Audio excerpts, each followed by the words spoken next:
มีเด็กบ้านไหนรอคริสต์มาสแบบเด็กบ้านนี้ไหมคะคงไม่ต้องบอกนะคะว่าเขารออะไรในเทศกาลนี้ก็มันเป็นเทศกาลแห่งความสุขอ่ะแล้วก็เป็นช่วงที่ถิ่นได้ของขวัญอย่างเยอะโถ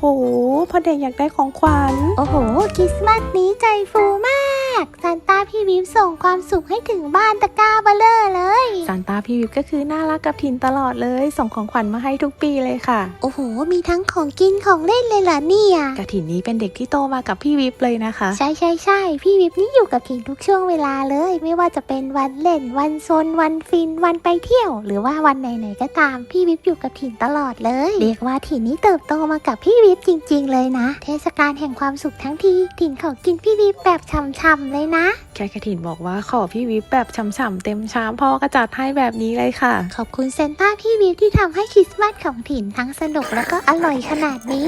คลิปนี้ถิ่นไปก่อนหน้าขอตัวไปกินพี่วิวก่อนMerry Christmas ครับทุกคนบาย